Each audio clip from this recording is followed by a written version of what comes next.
All right, guys, we're live. Sorry, there was a little 5-minute delay. But I appreciate everybody who's waiting for us in the live chat, and I appreciate everybody who's watching this video later on as well. So we've got a fun one today because we're doing something different. There's a lot of negative stuff out there, and usually I would cover it, but I thought it's good to provide everybody and myself with a bit of a reprieve, and so we're talking about something that, on the surface, should make people happy, but as an Arsenal fan, it generally makes me sad. So it is ironic that I'm talking about a reprieve, but I'm going to be talking about something that makes me very deeply sad. So to spread that sadness around, I have today with me Veedu from Veedu Vids to share the sadness a little bit. To Veedu, welcome to the show, man.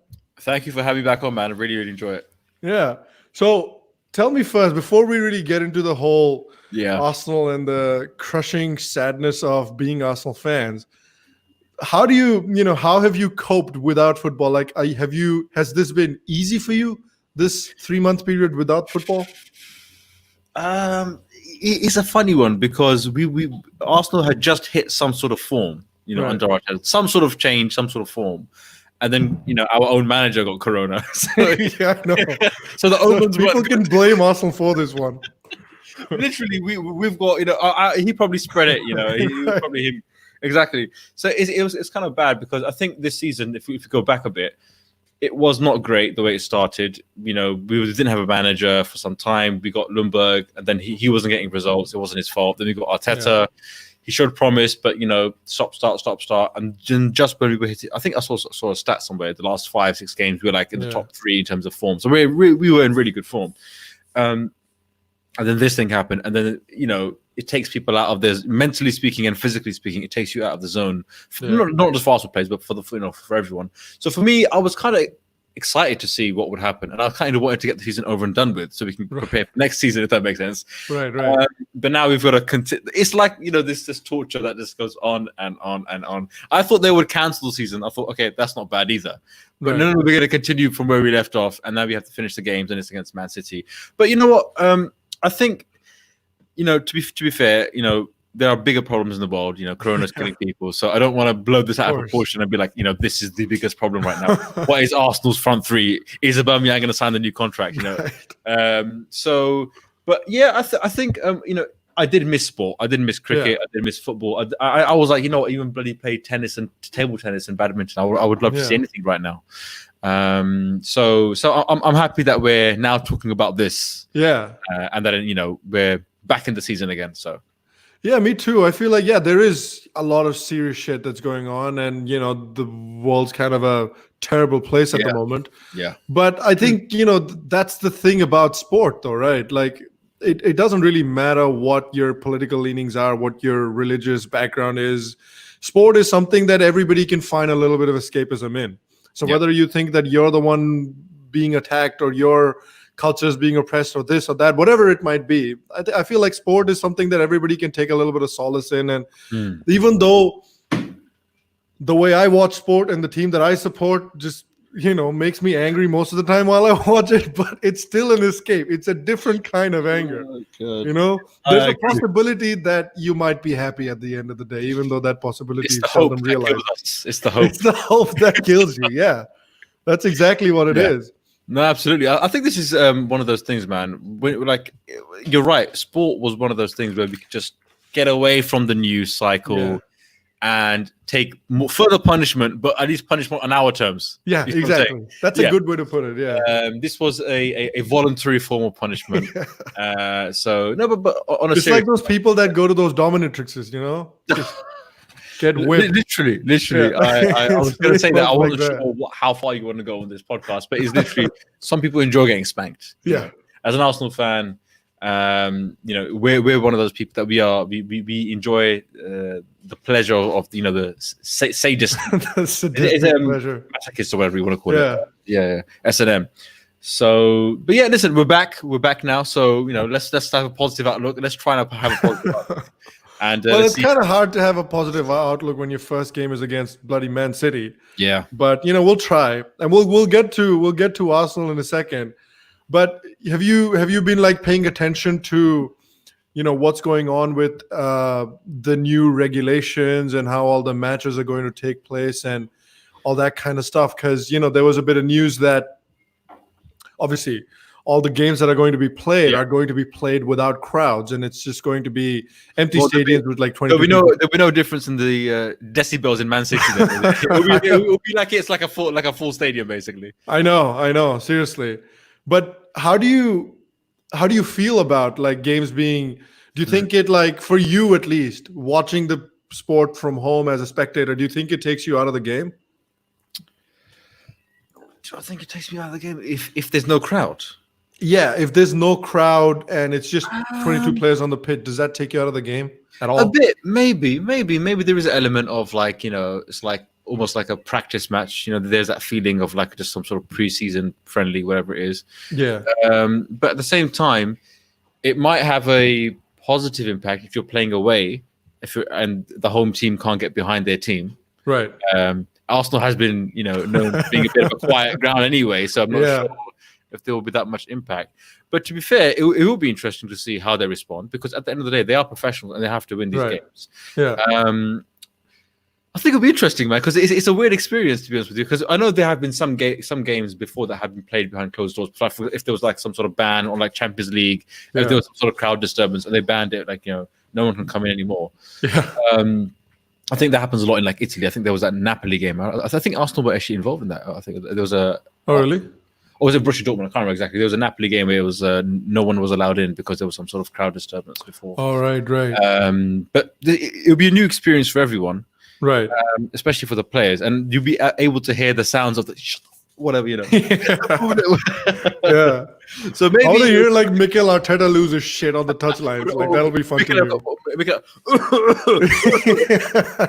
Just coughing the whole time. I know. For the whole match. It'll be fun for a Spanish audience because he'll mostly be cursing in Spanish, I'm guessing. So it'll be fun for a Spanish audience to watch, at least. Another thing that's funny, I feel like, is like this bit of report that came out. I'm just going to share it on the screen and I'm going to tell people what it is. This is from The Verge. And this is a report that the Premier League is returning with like virtual crowd noises from FIFA games. So to make up for the lack of crowd, they're going to like on the TV for the broadcasting, they're going to play audience sounds from the FIFA games, from like FIFA 20. That's a bit. So I mean, that's a bit. Can we have Martin Tyler's auto commentary as well? That would be interesting. Just put the whole thing on FIFA. Why even have the real commentators? I know it is. It is kind of like, I understand that they're trying to make it more engaging because there's no crowd, so there's no songs, there's no chanting, there's no cheers. But it's also kind of like Uncanny Valley. You know what I mean? Yeah. It's kind of weird. Yeah, go on. Just don't do that. Don't do that. No, it gets worse. If you think don't do that, let me show you something because it gets better. So I think this is the one. La Liga broadcasts will have virtual fans filling the stands for their restarted season. So if you can see the picture, I'm gonna just describe it to you, so to the audience.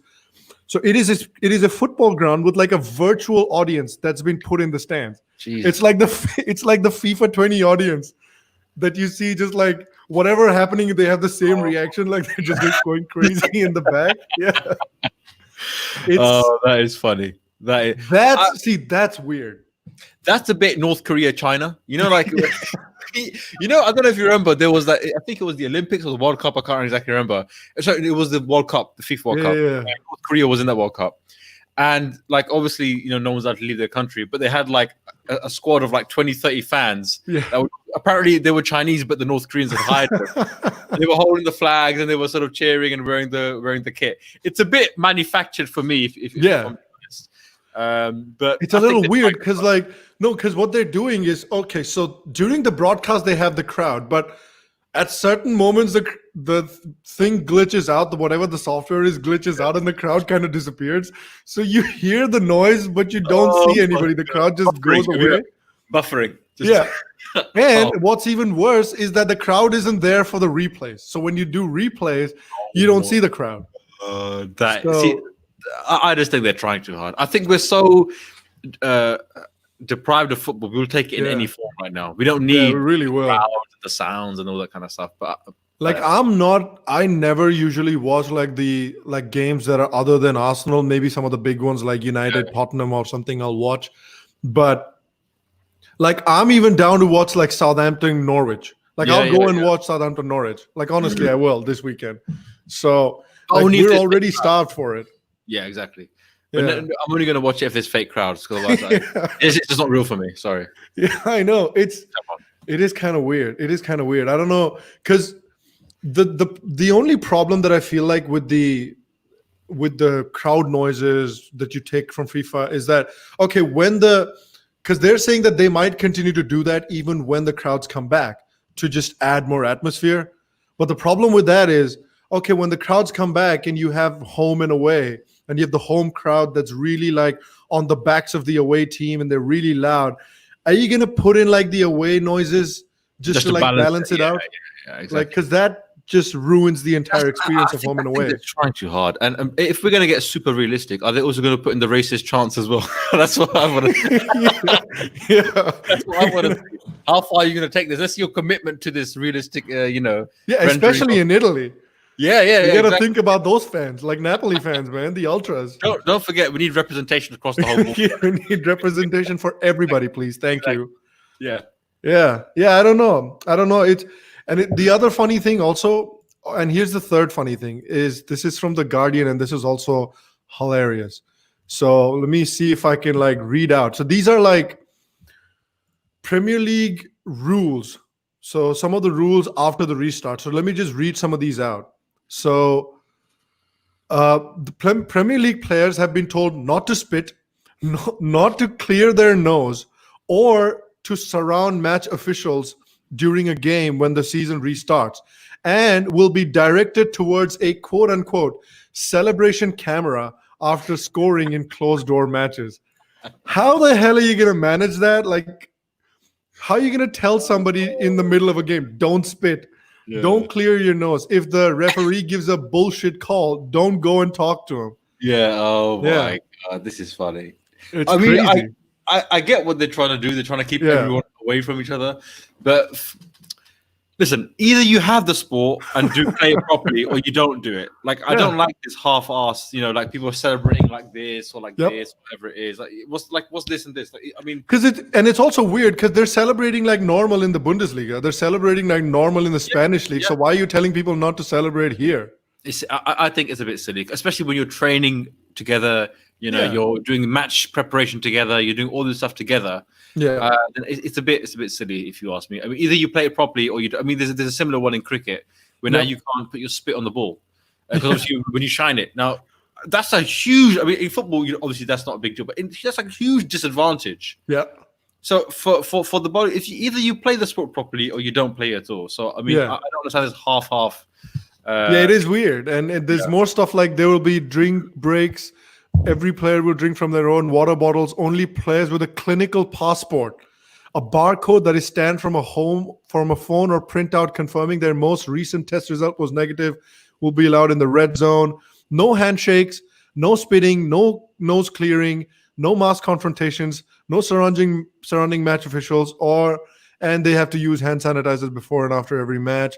Any medical staff performing physio soft tissue treatment are required to wear PPE. And there are no ball assistants, and spare balls will be placed around the pitch to prevent delays should one disappear into an empty stand. Wow, this whole passport thing sounds like the Israeli checkpoints. Yeah, pretty much. Sorry, you can't come in, man. Your passport has a clear. Sorry. That's so. It is. It's kind of weird. I don't know what to say, man. This is. Well, I mean, listen. If I was getting paid 70, 80 grand, 100 grand. Fine. I won't shake somebody's hand as long as you give me that 100 grand a week. Yeah, exactly. So I think it's they'll find a way to overcome it. I'm sure they will. Yeah, I'm sure they will. Have you seen the schedule? Like how the schedule comes back, because they're gonna play like a shit ton of games in like 3 weeks or something. So they're gonna try and end the season on 26th of July, and you have like the Premier League and the FA Cup games in that time period as well. And to deal with that, they've sort of employed this like 5 substitutes rule. Right. And they're saying they're going to try out this 5 substitutes rule, and if it's successful, they might try it out in the regular Premier League season as well.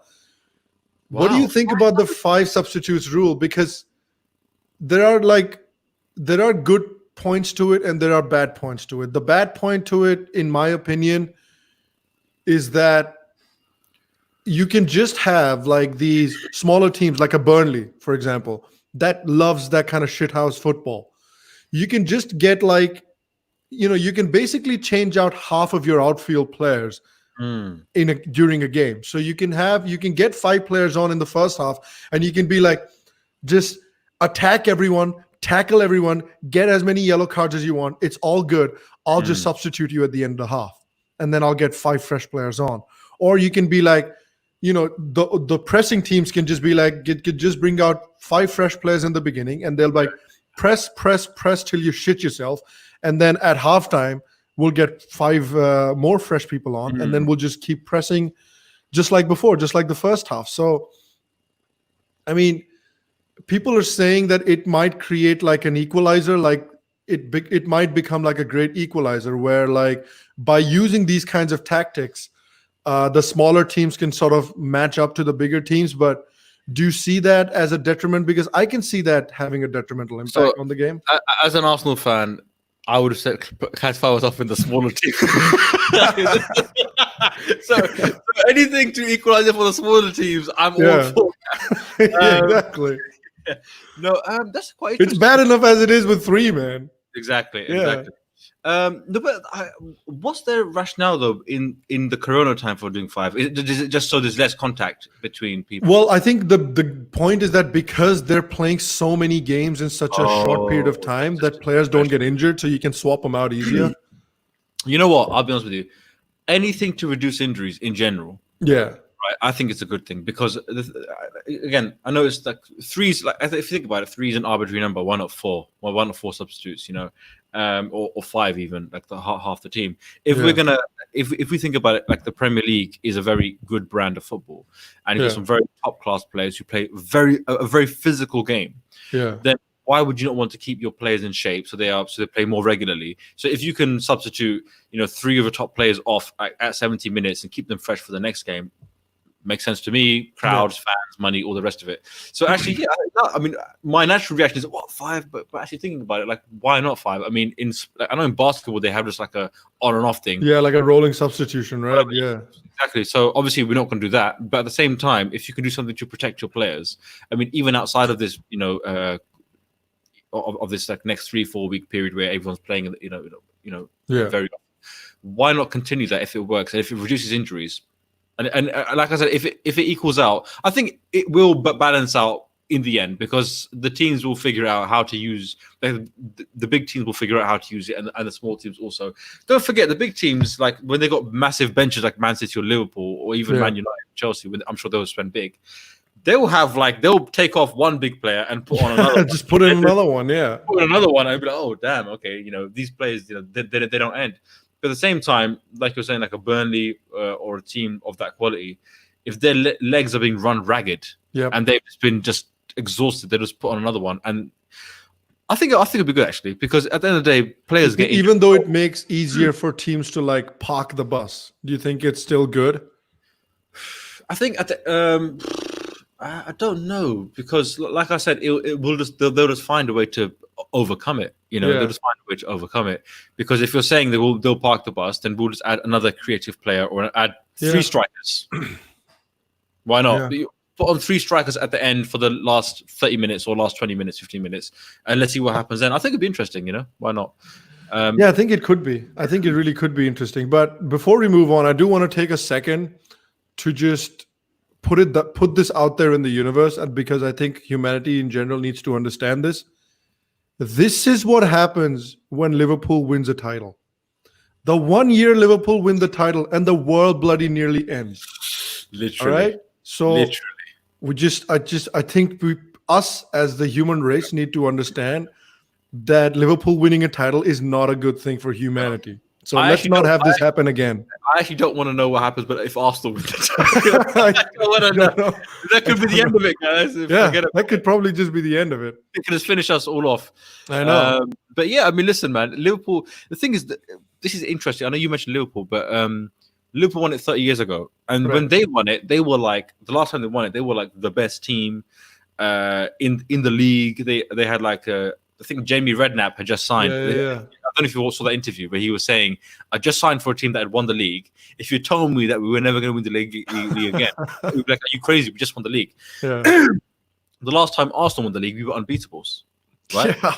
Now, if you told that team, that manager, and like, this team will not win the league again for the next 10, 15 years, you'd be like, you're crazy. But listen, how many years has it been now? It's almost 16 years. Almost 16 years, and we're no closer to winning the league, by the way. So it could take 30 years. And Man U won the league, and when they won the league, they were Van Persie, they all these players, and I would say they're no closer to winning the league, right? Yeah. Fine, they got Pogba, and these things go up and down, but it's not just having one or two players; it's having a whole structure, a whole team, a whole mentality, and there's nowhere near that. They're nowhere near that, and neither are Arsenal. So it's like, if you look at Liverpool as a case study, it took them 30 years to turn around, and they came close a couple of times, but it could take Arsenal and Man U 10, 20, 30 years also. And that's not an exaggeration. People think, oh, they'll just bounce back like that. These things don't work like that, It's much more complicated than that. Yeah, it is. I have high hopes from Arteta. I mean, obviously, I don't expect him to win the league next year or anything like that, but I do have high hopes from Arteta. I think he is a guy that understands, that knows the kind of football that he wants to play. He's been very clear about what his footballing philosophy needs to be. Even when he was with Arsenal, and even when he had just retired and he was talking about coaching, he was very clear about what he wanted his team to play like. And he's obviously somebody like Pep Guardiola really, really respects and really, really valued at City. So I have high hopes for him. And before I talk about like what we should expect maybe from Arsenal and from maybe some other teams in this 6-week period, what has been your assessment of Arteta in the time that he's had, even though I know he's not had he's probably had like 10 weeks tops? I think overall it's been very positive. Of course, it will take time for him to mark down his own identity and the way he plays on the team. That takes time, obviously. I'm not expecting any miracles or anything like that. And of course, the quality of players we have are not the quality of players of Liverpool, Man City, even a Chelsea or whatever it is right now anyway. So there are those things. But the one thing I like about Arteta is that he's got a lot of clarity. Yeah. There is one way to play. There is one goal. There is one team. Right? With Emery, I felt if one thing didn't work, he would fall back on something else or try something else, or maybe he'd compromise, or we didn't really know what team we were getting. Yep. We didn't really know what kind of football that we were playing. But with Arteta, even if, for example, the first match, if you remember, was it Man City or Chelsea? I think there were two matches that were playing. Oh yeah, the first one was against Chelsea. And then I think it was Man United. Man United, right? Okay. Yeah. So even though we lost against Chelsea, we saw a very clear way. And even though we lost, and it was annoying because we lost in the last 10 minutes, we were like, okay, but we know what he wants to do. We know that there's a certain method, there's a certain process, a certain strategy that he wants to employ. And I think I was like, okay, finally, we can see what, like, there is some direction. Before it was like this random side of passing, just didn't make any sense. We'll try something, didn't work. So I've been impressed by him. I watched that TV series, the Amazon one, with when they followed Man City behind. Oh, right. And I watched that, and I saw the way Guardiola works, and I saw the way how Arteta was there, just sort of like this, just sort of whatever. He was sort of seeing everything, or whatever, and he was well respected. So I was like, you know what? If there's a bit of Guardiola in him, if there's a bit of like that sort of precision, he's a very precision kind of guy, and just like we could use that right now because we have no clarity and everything's a bit murky, whatever it is. So I've been impressed with him. And I like the way he works. I like the way he talks and the way he carries himself. I think that hopefully will filter down into the players. Yeah. And we also become that level of like, we are Arsenal, we know what we stand for. Because before we were just like, oh, we were just nice guys, you know. We were just like nice, oh yeah, cool, yeah, Theo Walcott, Oxlade, you know, oh, yeah, whatever. But I'm like, bro, are you here to win or are you here to play games? You know what I'm saying? Yeah. That's probably the one thing that I have really, really appreciated about Arteta since he joined Arsenal is the sort of it seems to me, at least in the way he speaks, in the way he carries himself, in the way he talks about the club, that he understands what it means to represent Arsenal, that he understands what the club is, that he understands the importance of playing for a club like Arsenal. So that's something that I think has really gotten lost over the past few years. Like, what does it mean to play for a club like Arsenal? Like, are you just here to, you know, have a kick around on a Saturday afternoon, or you know, are you here to lose some blood, sweat, and tears over this club? And I think Arsenal had, Arsenal had become that team. Yeah. Where it was too nice. It was exhibition matches. Yeah. It was, you know, just come out for a day with a family. If we win, we win. If we lose, we lose. But hey, it's about participation. It's about, you know, just the important thing is to have fun. Yeah. That's what we will become. Yeah. And I think he's like, listen, like, it means something to put the badge on for this club. Yeah, because he played for this club. When he left, he cried, and he came back. He's like, "I'm back. I'm gonna win. Yep. This is not the Arsenal I know." You know, so I think we need a bit of that injection, a bit of a kick up the backside, and we just got to back the manager because you know, I know Arsenal fans have been frustrated, and I'm one of them, of Wenger, Emery, and all this kind of crap. But when you find someone who has a clear vision, who is able to articulate that vision to the press, to the players, then you have to back it. And and from what we've seen, when his vision has worked, it's a good way of playing. It's a way of playing that suits Arsenal. It's a way of playing that suits the Premier League, of that high press, that high tempo, keep the ball, don't lose the ball, fight back for the ball, or always on the offensive, and mentally strong. I think that's the difference. I mean, there's always ways you can kick it. There's always different ways in which you can kick a ball around, but the mental strength of the players is something which we've been lacking for the last 15 years. And I think we've just got a bit of bite back, you know, a bit of fight. And that's the thing that I've been most impressed by. That's the thing that I think he'll be judged on the most. Is he going to equip these players with the mental strength to be like, you know what, we're 2-0 down, but we still haven't lost the match. Or we're 2-0 up, we still haven't won the match. Because we've been in so many positions where we're 2-0 up and then we draw 2-2 or lose 3-2. So that's what I think he'll be judged on the most, is the mental strength. Yeah. What's your expectation from Arsenal? Because obviously this is a weird one for certain clubs like Arsenal, like other clubs that don't really have much to play for. Like, I think getting into the top four is not completely out of the question, but I think it's going to be very, very, very hard. I don't see that as a realistic possibility. So in a situation where you don't really have much to play for except maybe the FA Cup, what do you expect? What would you like to see from the club in these 3 weeks? So for me, I think, to be honest with you, I think a lot of players in this team put trophies aside, put like, you know, fourth place aside. They'll be playing for their position next year. I think so. Yeah. This will be an audition to be like, listen, are you fit enough? Are you good enough to hack it at this league, at this level? Are you committed enough? Exactly, because I think there's been a lot of times where even top players like an Ozil or a Sanchez or whoever just, you know, dragging their feet and thinking, well, I'm not interested in the manager, I'm not interested in this, and I'm not living to. There's been a lot of that. And I think now it's like, listen, your position isn't that safe anymore, and there's got a manager who actually might be pretty good, so you might want to step up a bit. You might want to actually win your place in the team. So I think for me, that's number one. Forget about trophies and positions, because we're not going to win the league. Even if we get fourth place, which is a miracle, we're not good enough to be in the Champions League. We're not good enough, right? I don't want to go in Champions League and get out group stages and then go back to the Europa League. Like, God. Like, you see what I'm saying? I've had it with that Europa League so much. I've had it with club names that I cannot pronounce or understand. What is this club? Exactly. Every year we're up against a club that I've never heard of, ever. I'm sick of playing clubs that I've never heard of. This is it for me. So this is what I'm trying to say is, I think when you want to win the league, it's not about small like, oh, let's get to fourth place or let's just get above one. It's a whole team structure. Right? Yeah. The whole organization has to change. It's not simply, okay, let's just get this one victory here and that's it. Even if tomorrow we beat Man City, okay, we're going to win the league. No, it doesn't work like that. Yeah. It's a whole mentality. So for me, I would rather the next 2-3 years, because like I said, Liverpool took 30. Yeah. I don't think that Arsenal can't take 30 or Man U can't take 30. It's very possible. Liverpool back, don't forget, Liverpool were the Liverpool 5-time Champions League winners, the big names and all the rest of it, the most dominant team in England. And then they just went silent for 30 years.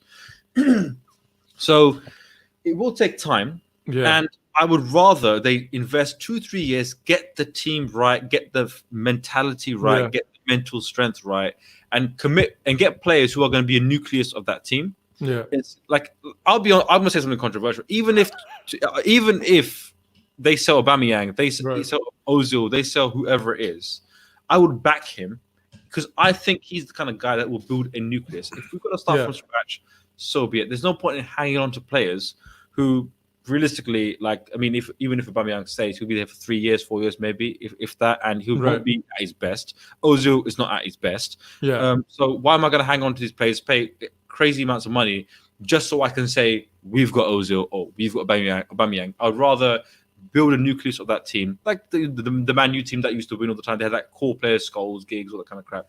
Yeah. Same with Chelsea, the Terry, the Lampard, the Czech, the Drogba. They were the core. So we haven't had a core for a very long time. We had Ramsey, but he left. Wilshere kept getting injured, right? Chesney, God bless him. God. Yeah, he was just too erratic. But you know what? One thing I like about Chesney is that he was really sad when he left Arsenal because he really loved Arsenal. But nevertheless, we need a core group of players, 5 players at least, that are like, these guys are Arsenal through and through. And we haven't really had that for a very long time. So if we're going to do it, we're going to have to do it properly and not just look to, we signed a player that's like really good, but he doesn't really fit in the team. Well, then what's the point? That's a white elephant. That's a cherry on the cake without the cake. Yeah. So who's going to be, I would agree with that. I think what I would like to see is for the team to start playing a system, find a system, and start playing a system competently. That's what I'd like to see, because I'm not interested in top 4 and that stuff's going to be hard. If it happens, wonderful. I'll be very happy, of course. It means nothing. It means, like I said, it means nothing if we're not actually, like, don't forget, we won the top 4 for how many years under Wenger? Like, for ages. 15 years or something, yeah. Right? We didn't win one Champions League and we only got to one final. Yep. But other than that, okay, fine, I know it generates money, but it wasn't like we were actually genuine contenders, like only for one season. But other than that, we got our asses handed, like when it came to the semi-finals and stuff, right? Right. So there's no point in just being there for the sake of it. Like Roma qualifies the Champions League, they're not going to win it, right? Okay, it makes no difference. Like, Roma's there every single year. Atletico's there, whatever. To be fair, Atletico have done better than even I think more finals or more semi-finals. Right. But then, nevertheless, it's not about participation; it's about winning. So let's get the team right. Let's get the way let's get the way we play right. Right. Because we haven't had a real identity for a very long time. Yeah, that's what I'm looking to do. I think what should be important in these 3 weeks is to create an identity, create a system, and recognize the players that fit the system and recognize the players that don't fit the system. Exactly. And then get rid of those players and get players that will fit the system, which, kind of. So before I get into the transfer, because I want to talk a little bit about that too before we finish. Yeah. But who would be your shout for the top 4? Because we know City and Liverpool are up there already. So we've got 2 spots kind of open. So who would be your shouts to get into those 2 spots? Have you got the table up? Let me see if I can find the table. Yeah. Get it up. That'd be good. Let me see here. Okay. There's Leicester and Chelsea after that. Oh, bloody Leicester. Oh, shit. You know what? Credit to them, man. Yeah, credit to them. Yeah. Ah, damn it. Forgot about them. So you've got Liverpool. You've got, my goodness. Is that really true? Jesus Christ. Are they on 82 and City's on 57? Yeah. That's insanity, man. I didn't know that gap was that big.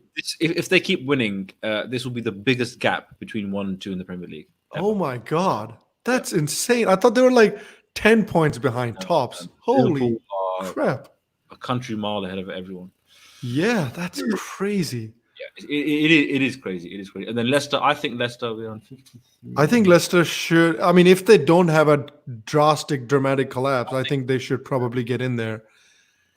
And then you have Chelsea, Wolves, Sheffield. Yeah. I think Sheffield could fall off, honestly. And then Tottenham, and then Arsenal. And then Arsenal. So we're behind Wolves. Oh my God. Tottenham, and then the thing is that if you look at there's not a huge amount of gap between Crystal Palace and like United. There's not a huge gap, like 2 games and they'll catch up. So it's a really crowded area. I think honestly Chelsea could fall off and Man United could be in there with a shout, only because Bruno Fernandes has been excellent for them since he came back, since he came in. And the reason they wouldn't have made top 4 earlier is that Rashford was injured and Pogba was injured. But now they have Rashford and Pogba both back fit. And then you'll have those two playing with Bruno Fernandes. So that is a crazy good attack.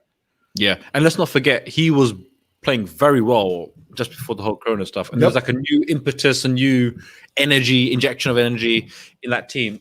So I think you're right. I think Man U will be on the up. They are on 45 and Chelsea on 45, yeah. United's on 45, Chelsea's on 48. So the 4th place is on 48. I think Chelsea could fall off. Yeah. And I think United could take their place. If I think that's right. If there is a change, it's going to be United for Chelsea. And I think the top 3 will stay the same. I would also like to throw in Wolves with a dark horse shout out. For number 4. Yeah, for number 4. Because the big problem for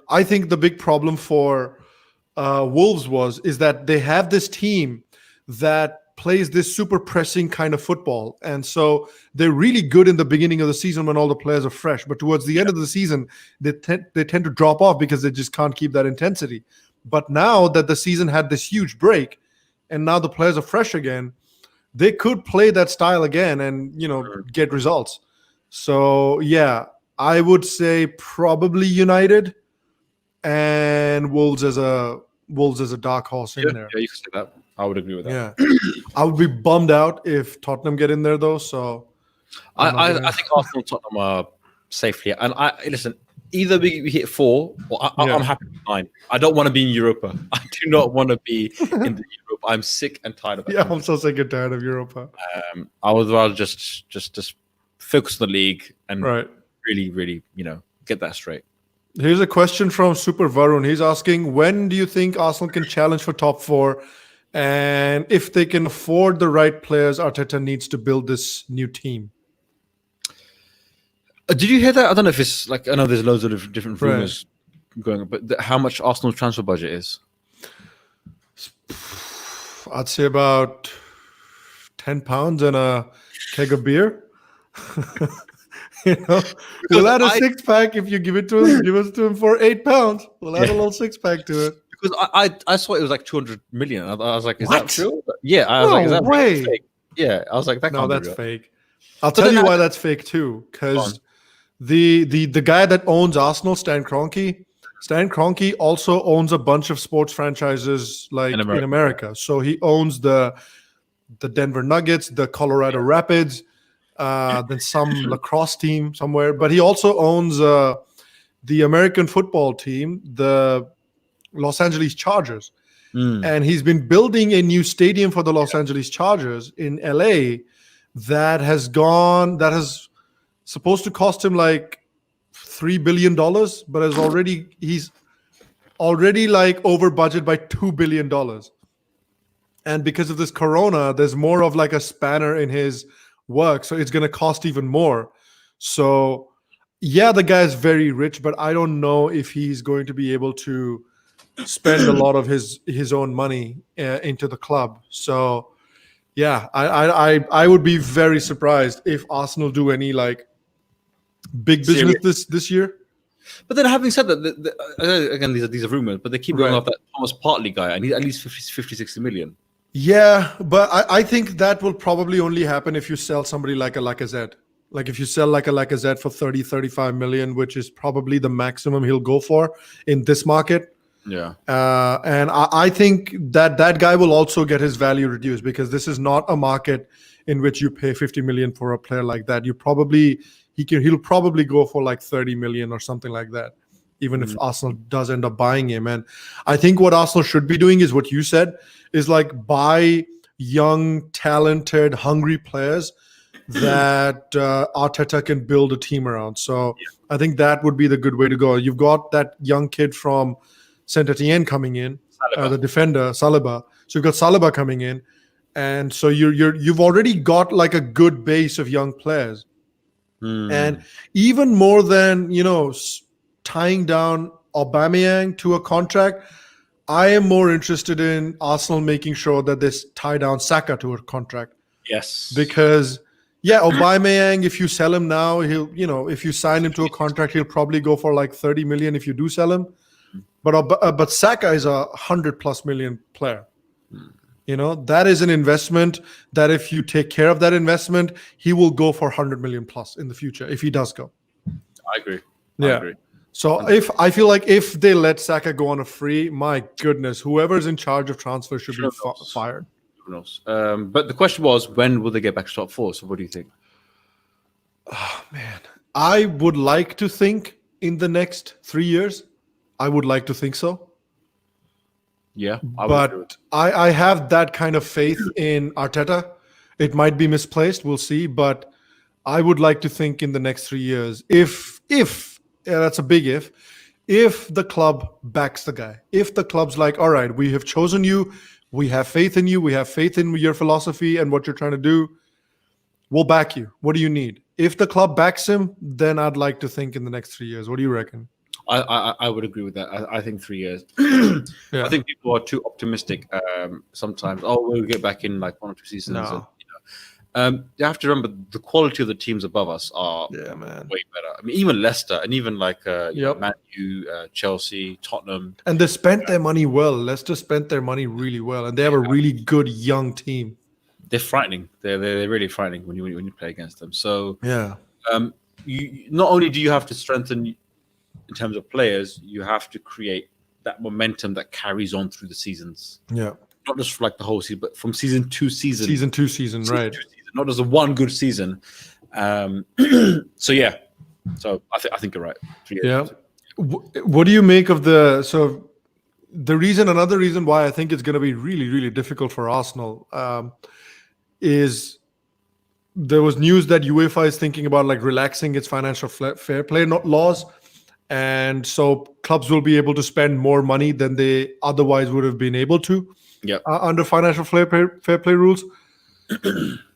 And that, again, is something that scares me and something that's not good news for Arsenal, because you have teams like Chelsea, which have a sugar daddy, and you have a team like United, which has an ungodly amount of money at their disposal, that will be able to splash that money around, even in a situation like this. Because even in a situation like this, we're hearing that they've been able to buy bloody Timo Werner, who I thought for all my money was going to go to Madrid, but apparently Chelsea got him. Crazy. So Chelsea bought him. Chelsea already bought freaking Ziyech from Ajax. Yeah, they've already made two big purchases. I'm surprised no one went for him, Ziyech. I don't know. I think he's a good player. I don't think he's like incredible, but I think he could be a good player. I think Timo Werner is a really good player. I think he's a good player, and that's a big coup for Chelsea. But again, it's just they've been able to spend the money, splash the cash, and with the FFP rules relaxing, I'm just afraid that clubs like City, clubs like United, clubs like Chelsea will be able to spend more money. And the reason Liverpool won't be able to spend as much money is because they kind of shot themselves in the foot a little bit, because they were like, they were the first club to remember furlough all their staff. Do you remember that? When they were like, we're going to furlough all of our staff. So if they start to spend a lot of money on transfers, people are going to be like, wait, weren't you the club that was trying to furlough all their staff because you didn't have money, and now you want to spend 80 million on some guy? So that's a good point. That's a good point. Actually, yeah. I think actually, even though Liverpool won this season, they will have to, because remember the Premier League is always every other team around you most likely will strengthen.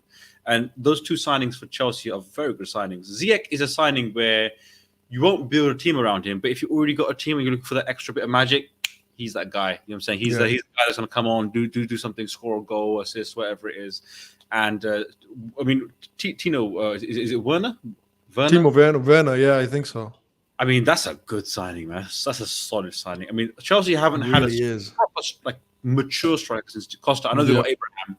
And Abraham is really good. And he's going to be there for the next 5, 6, 7, 8 years, whatever it is. Who knows, though? Like, is Lampard going to try and fit them both in? Like, you know, either way, they have options. They've got options. I mean, they want to play them together or separately, whatever it is. To have 2 strikers like that in your team is very good. Because remember, back in the days, they had like Drogba and always had someone else, like an Anelka or Torres wasn't that good. But they always had an extra striker and Drogba was the main guy.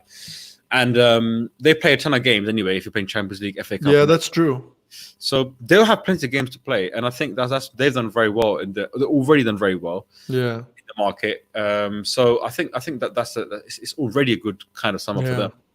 And that's why I think like Arsenal are such a disadvantage, because you have an owner that does not want to spend their money, that already has financial troubles in Los Angeles, and then you have these clubs that are, you know, willing and able to spend a lot of money in the transfer market. And that brings me to another question that Utsav is asking. He's asking, what are your thoughts on Arsenal's self-sustained model? Like, you know, for the longest time, right, Arsenal had this philosophy of self-sustaining, you know, we're only going to spend the money that we make and all of that fun stuff. And now you're dealing with clubs like a United that have a lot of money. You're dealing with a club like Chelsea, whose owners are willing to spend a lot of money. City, whose owners are willing to spend a lot of money, and things like that. And Tanmay also said Newcastle with their new ownership. Yeah. Yeah. Oh, so now you have the Newcastle with the oil money, with the Saudi oil money. You know, so it's I think it's tricky with the self-sustaining model, because primarily, in my opinion, that Arsenal has not managed itself well for the past like 5 or 6 years. You know, you look at the kind of players that Arsenal has let go on free. Ramsey went for free. Welbeck went for free. Koscielny went for free, I think. And so you have so many, but you have so many players that you've sold for free when they should have gone for at least 20, 30 million. You have so many players that you've signed to, like Ozil. You signed that guy to like a ridiculous contract, and you're getting basically nothing out of that contract from Ozil. And then you've made certain signings that, you know, on the best of days are questionable. Like 35 million for bloody Mustafi, which when they bought him, he was probably like the 4th or 5th most expensive player, expensive defender ever in the Premier League. My goodness. When they bought him, Jesus. And so...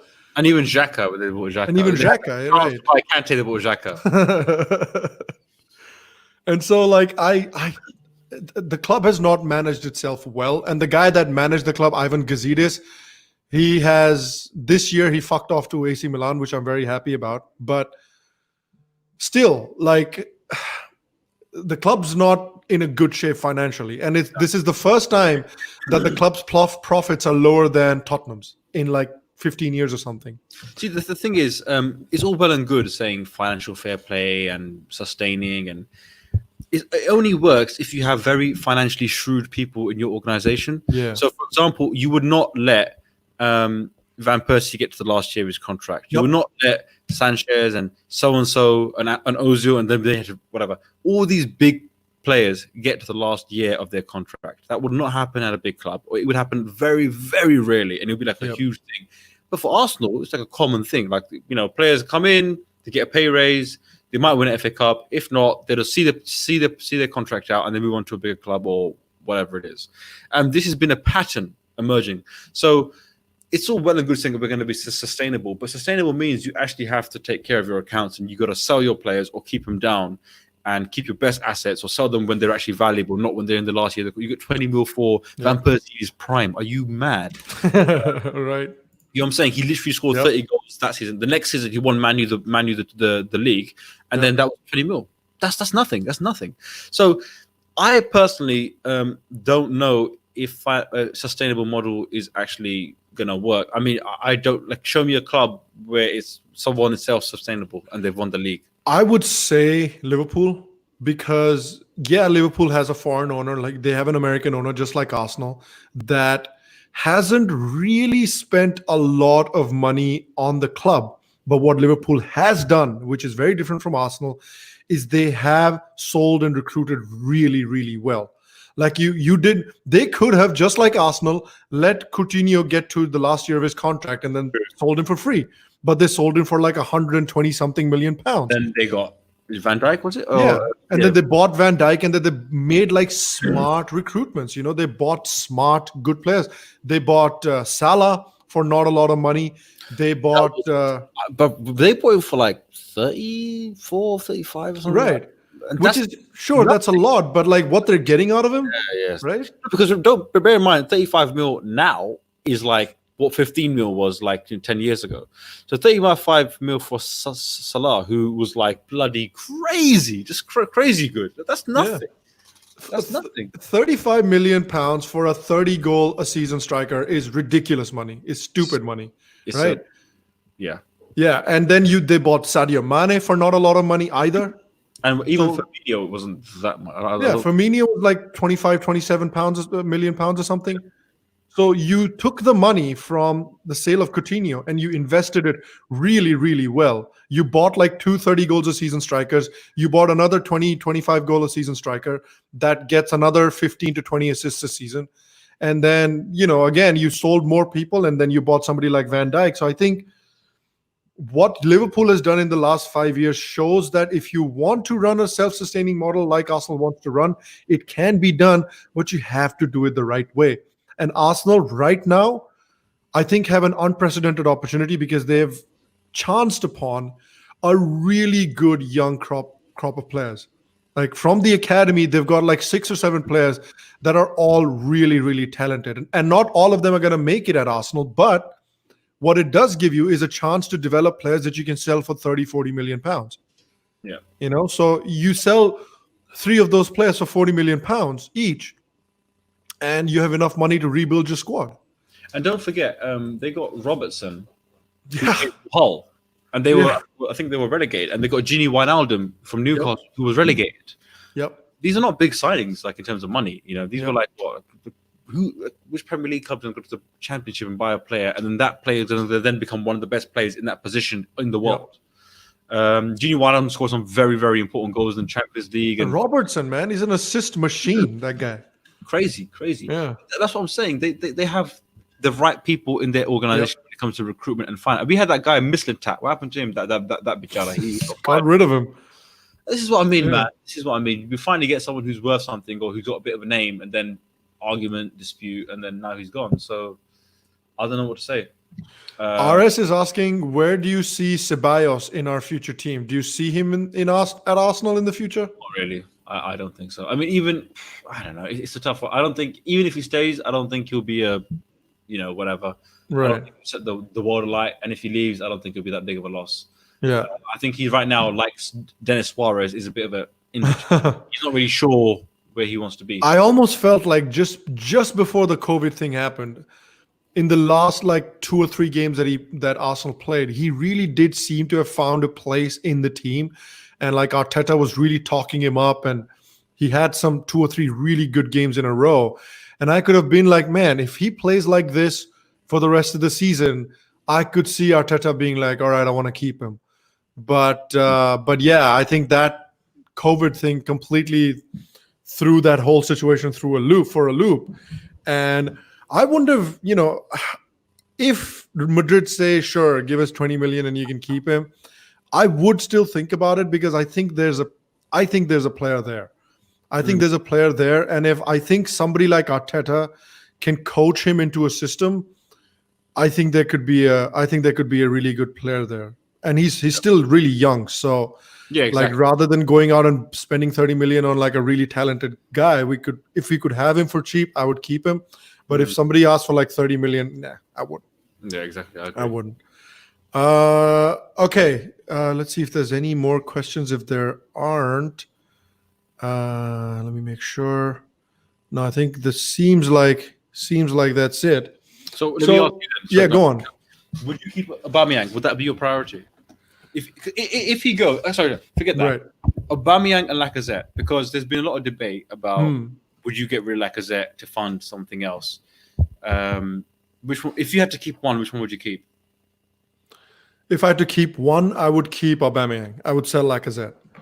I would sell Lacazette because Lacazette could still bring a decent amount of money, and so could Aubameyang. But Lacazette is not scoring nearly the kind of goal or the number of goals that Lacazette is scoring. And I feel like the money that you could get from Lacazette, you could probably invest in a good up-and-coming striker and put some of that money towards like other areas of the pitch that need strengthening. So I personally would sell Lacazette and keep Aubameyang. But yeah, I would not lose too much sleep if Aubameyang left either. I know that's a controversial opinion. What about you? I think this is going to sound weird, but I was actually not that impressed by Aubameyang, despite his numbers. I thought he would have a bit more game. When it comes to Lacazette, I think he's more baller. I think he's got more control on the ball. He can like all that kind of stuff. I agree.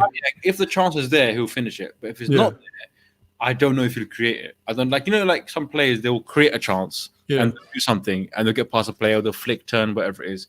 For me, Aubameyang, of course, you need someone who's clinical to finish it off. He's that guy. But with me, Lacazette, I've seen him when things aren't going our way, he will go the extra yard. He will run the extra mile and turn and twist and create something. Yeah. That's why I actually have a bit of a soft spot for Lacazette. And bearing in mind, when they play, it's always Aubameyang is the main target. So Lacazette is almost like a second striker. He's not really the main thingy. That's why he probably doesn't score as many goals as Aubameyang. So it's tough. If you're going to get rid of a player like Aubameyang or Lacazette, fine. But then I don't know what kind of replacement you're bringing in as well. I mean, I don't know who's on the market right now that Arsenal could be like, yeah, we're going to go for that. Because I have not heard of buying a striker. Yeah, I mean, I suppose that's why those scouts and all those recruitment people get paid the money that they do to find like good people. But yeah, I would say that I agree with your point that Aubameyang in the game is a peripheral figure, but like Aubameyang's game is like the 2 minutes that he gets the ball in like a good area of the pitch and he can score. Like that's his entire game. Like he's not really too much involved in the game otherwise. But since Arteta came in, I've seen something new in Aubameyang where he's been running his whole off for the team. He really has. Like you see him, Arteta keeps him on the left wing and he plays like Saka slightly high up as like almost like a left winger. And so sometimes Saka, because he plays so high up, gets caught upfield and there's a break on. And so many times you'll see Aubameyang running back and making tackles in like our half of the field when he didn't used to do that before. But that's something that I've really seen him do more under Arteta, is tracking back and like running a lot for the team and making tackles and stuff like that. And I think that's a very like invaluable, intangible quality that a lot of people do not have, that a lot of players do not have. So I've been really appreciative of that in the last whatever games that he's played under Arteta. And so I think there's value there too. And if it was a choice, I would probably sell Lacazette and try to invest it in a young up-and-coming striker. I mean, we have already somebody like Nketiah that that Arteta really seems to like. Even Martinelli. And even Martinelli, who a lot of people say that he should play in the middle. I don't know, though. I don't know if he should play in the middle, but he could be good there because he's been good there the 2 or 3 times he's played there. I think, remember like a couple of years ago, there was a whole, fuss about Richarlison from Everton. Yeah. I think this guy, Martinelli, is the real deal, man. He is a baller. Yeah. He is a baller. And I'm actually, how the hell did we get this guy? I know. Please don't mess it up. The guy that signed Martinelli is the same guy that signed Fabregas. Do you know that? Ah. Yeah. That's interesting. Okay, I didn't know that. Same guy that scouted Fabregas. Amazing. That's amazing. So give that guy a raise. Give that guy a freaking bumper contract. Exactly. Oh, that's crazy. I didn't know that. Wow. Yeah, Francis Kajiga for the win. What a Amazing. legend. Yeah, he's the Arsenal head scout now. So yeah, sign him up to a multi-million-dollar contract, Arsenal. Let me ask you another question, if I can. Ramsey apparently is leaving you at Juve. Yeah. Would you have him back? I wouldn't, just because of his injury record. I just feel like his injury record is too bad, and already he's earning a lot of money. And if he comes back to Arsenal, he'll probably command a massive salary as well. And I just don't want to pay that kind of money for a player that most likely will be injured for half the season. That's the big problem that I have. That's the big problem that I've had with Ozil. Like, we're just not getting the output that for the amount of money that we're putting into Ozil. We can't even sell him right now because he signed a new contract. Yeah. Well, I don't think he signed a new contract, but I mean, last year we was on 1 year. Yeah. So I think he's got 1 year left next year or this year, maybe. Right. And yeah, I just feel like the sooner we can be rid of Ozil, the better I think the club will be, because I think the team's really unbalanced because of him. Because of to accommodate Ozil, we're having to sacrifice a lot of stuff because he does not track back. So we need an extra body in there that needs to track back. And I feel like that's hurting Pepe as well, because Pepe is a guy that also doesn't track back. So we can't have two people in the team that don't track back. So I think because of Ozil, Pepe is suffering. So I think for Pepe to also succeed, we need to maybe move Ozil on. What do you make of Pepe's first season? I mean, it's not been amazing, but it's not been he has had a couple of managers. It's been a lot of just like ups and downs in the whole Arsenal team in general. But what have you made of his performances? I think, the talent is there for everybody to see, clear as day. Even the people that shit on him cannot, disagree with the talent the guy has. Like, you can just see the way that guy controls the ball, the way he dances around players, the way he can beat players. That's a very rare skill, and not a lot of players in the world have that, and we have one of those players. And another quality that guy has is that he can score goals. So he has both of those qualities. I just think the system that Arteta is using him in right now is not working for him. The system that Emery used him in was not working for him either at all. The reason, again, like I said, the system that Arteta is using him in is not working is because of Ozil. Because of Ozil, I think Pepe is really suffering. But I think there's enough there to give me a lot of encouragement for next season. I think he still has like 6 or 7 goals and 6 or 7 assists this season, which is not great, but it's not horrendous. People are saying that he's some kind of a failure, which I don't think. No, that's no. Yeah. Like, I remember how much Robert Pires also struggled in his first season at Arsenal. And then the second season, he was just a phenomenon. I don't know if that's going to happen with Pepe, but I think I've seen enough to give him the benefit of the doubt and give him 1 full year under Arteta's tutelage. So I think a good time to judge Pepe would be the end of next season. Right. Fair enough. Yeah. What do you reckon of Pepe's season? I think, like you're saying, you can see he can control the ball. He's a baller. He can get past people. He's got pace. He's got that magic about him. But I think with a lot of players like that, if they're not in the right system, there's no end product. Yeah, they'll get past a player, they'll show a bit of magic, and they're like, right, now what? Yeah. So I think for that requires a bit. The thing is, we got to mention, Arteta's probably has to coach a lot of these guys as well. Like, especially if you're buying them as unfinished products, there has to be 100%. Some coaching. And if you look at Klopp, you look at Guardiola, they're not just fine. They get really good players. Firstly, they make the really good players even better, and they make the players that are not that great really good as well, on the level where they can go toe to toe with like the Agueros or the De Bruynes or whatever it is. I mean, like Trent Alexander-Arnold, Wijnaldum, Robertson, they don't look out of place in the Liverpool team, despite the fact that they're not big signings, right? They look completely in the zone. Yep. So if we are going to have like an Ozil or a Sanchez or a Aubameyang, like the other players around them can't be like out of place. You know what I'm saying? Right. They got to be like, I can go toe to toe with these guys. Yeah. So there has to be a lot of coaching. And I think with Pepe, he's someone who does need that as well. Yes, a structure, but also one-to-one coaching. I think Arteta, his approach is going to do that as well. I think like what Arteta was able to do with somebody like Sterling or somebody like Sane, who've like personally credited Arteta with helping them out, like in their individual playing style. I think that's I think that's a very positive sign. Yeah, exactly. Like if Sterling and Sane are saying like Sane, right? Yeah, Sane are saying that, Arteta helped me out a lot. I think that's a very good sign for what we can probably hopefully expect from Pepe as well. Right? I agree.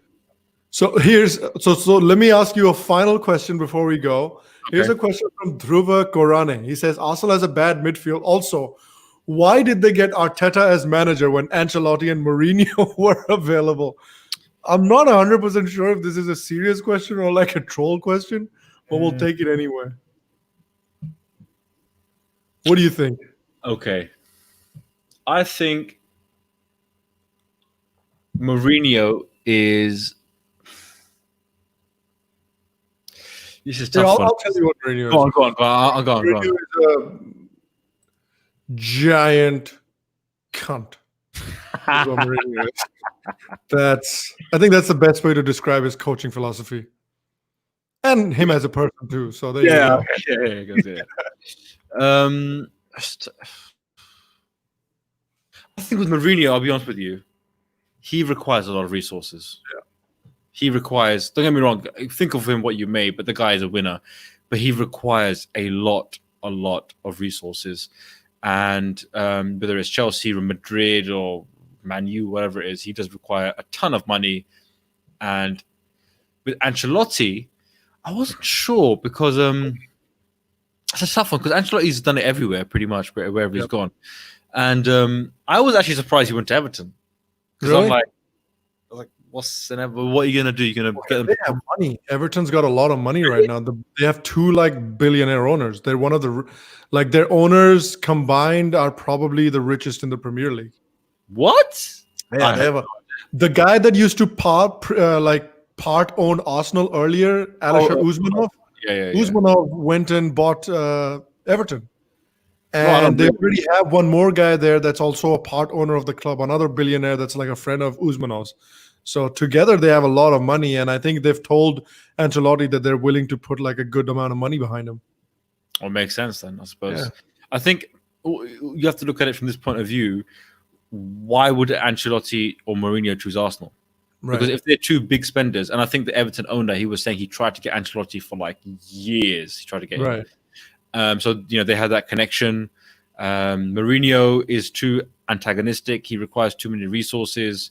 So I think Arteta, who wants the job, he has that mold of Wenger and Guardiola, and he fits in that kind of ethos with Arsenal.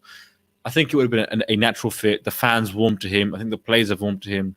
Yeah. And I kind of think Mourinho, on some level, is a bit of a he's done like on some level. I think obviously it's a bit too early to say that.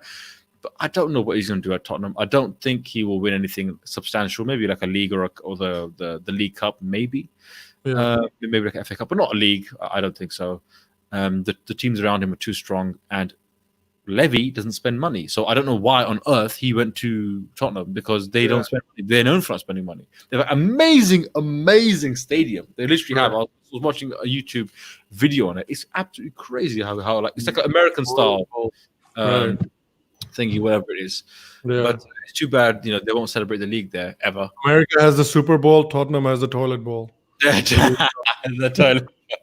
But I think not only do you have to look at the trophies, but also look at the personality type and their ethos when it comes to hiring a manager. And that's actually why Mourinho was not hired for Barcelona, because they were looking to they were looking to get him. This is back in the days, but they were like, you're too antagonistic. Yeah, too divisive of a player. I think so. Yeah. So I just think the club needed somebody like Arteta, because there was a big rift between the fans and the club, between the board and the fans, and there was a bit of a rift between the players and the fans as well. And I think you just needed a kind of character in the dressing room that everybody loves. And so all the fans love Arteta. He was a captain of the club, so you can't not love him. All the players love Arteta because he was a senior player of the club. Yeah. He won trophies with the club, and he was a very respected up-and-coming coach. So all the players love him. The board obviously respects him. And I'd rather have someone come to the club that is a brand new guy starting out, who's considered, one of the hottest coaches on the planet, hottest young coaches on the planet, come to the club with some new ideas and implement those new ideas and, really start a project, because Mourinho is not a project guy. Ancelotti is not a project guy. What Arsenal needs is a new project. It needs a complete overhaul, and it needs to build something. And Arteta is the perfect guy to build something. And he hasn't got any baggage. There's no baggage. Yeah. No, I agree with you. Like I said, if we're going to get to the top, it will take time. It will take investment. We've got to do things the right way. And Mourinho and Ancelotti, they're guys, more so Mourinho, he's the guys that have said 2-3 years gone, 2-3 years gone. And if it doesn't work, they'll just leave. And even when it does work, they'll just cause enough trouble, especially Mourinho, where he'll get into beef with someone, and then that's the end of that. Yep. So I think you're right, man. Like, there's no point in looking for a short-term fix. I don't know. I don't want to go back into Emery. I don't even know why we got Emery in the first place. I really don't know why. But there you go. Anyway, I think you're right. I think he was the right choice in the end. And I think if you don't know, watch that Amazon documentary on Man City behind the scenes, and you will see parts of Arteta, not a lot, but you will see, and you see Guardiola. Guardiola for me is an absolute genius. That guy's he's a absolute like Einstein, or like a boffin of football. I love his come on guys, that kind of crap. It's just really good. So hopefully a little bit of that has rubbed off on Arteta. Plus, he's worked with somebody like Wenger as well, and he's worked with good old David Moyes too. So yes, hopefully we get a combo of all of that. So that'd be great. Yeah. All right, we better leave it there. That's a good point to leave our show for today.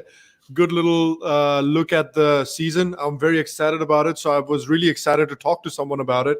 So I'm glad we were able to do this. And hopefully in the next couple of weeks, we'll be able to do another one of these and maybe talk about some of the games that happen, right? 100%. I'm looking forward to it, man. We've been so deprived of sports and football. So let's enjoy it. Yeah. All right, guys. Let me know what you think about who's going to be in the top 4 in the comment section. So whatever your ideas are, let me know. I'll read them and I'll get back to you about that as well. Again, guys, if you like the show, make sure to leave a like, leave a subscribe. Go follow Veedu on Twitter and on YouTube as well. His channel is Veedu Vids. So go check that out as well. He's got some great content out there. And I've heard news on the grapevine that he's going to be making some more videos. So go check that stuff out as well. And support his channel too, guys. All right. So Veedu, just stick around for a second offline. And guys, we'll see you for the next episode. Until that, take care, stay healthy, stay happy, and I'll see you guys soon.